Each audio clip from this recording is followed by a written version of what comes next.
জীবন বাঁচাতে এভাবেই বাংলাদেশ সীমান্তরক্ষী বাহিনী বিজিবি সদস্যদের পায়ে ধরে আর্জি জানাচ্ছিলেন ধরা পড়া ভারতীয় 2 বিএসএফ সদস্য। কয়েক মাস আগেও যে বিএসএফ এর সদস্যরা বাংলাদেশিদের গোনায় ধরত না, তারাই এখন সমীহ করা শুরু করেছে। সম্প্রতি ভারতের বর্ডার সিকিউরিটি ফোর্স বিএসএফ এর 2 সদস্য অস্ত্রসহ আন্তর্জাতিক সীমান্ত পেরিয়ে বাংলাদেশের অভ্যন্তরে প্রবেশ করে বাংলাদেশি কৃষকদের ধরে নিয়ে যাওয়ার চেষ্টা করে, কিন্তু স্থানীয়দের প্রচেষ্টায় উল্টো তারাই ধরা পড়েন এবং সেখানে চলে আসেন বিজিবির সদস্যরা।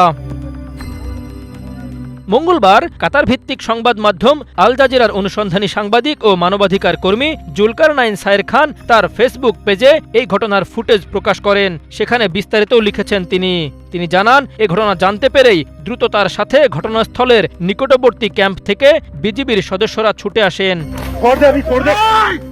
সায়ের জানান, সাধারণ জনতা ও বিজিবি সদস্যরা এভাবেই অস্ত্রসহ ধরে ফেলে 2 বিএসএফ জওয়ানকে।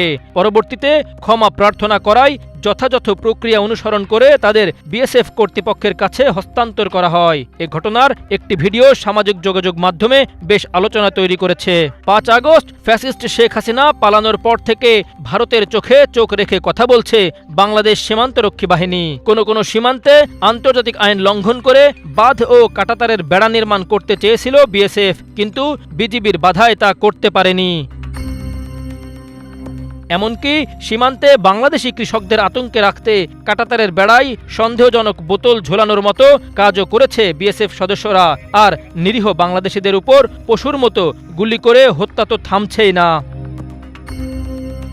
অন্যদিকে পাকিস্তান ও চীন সীমান্তে চরম চাপের মুখে রয়েছে ভারতীয় বাহিনীর সদস্যরা।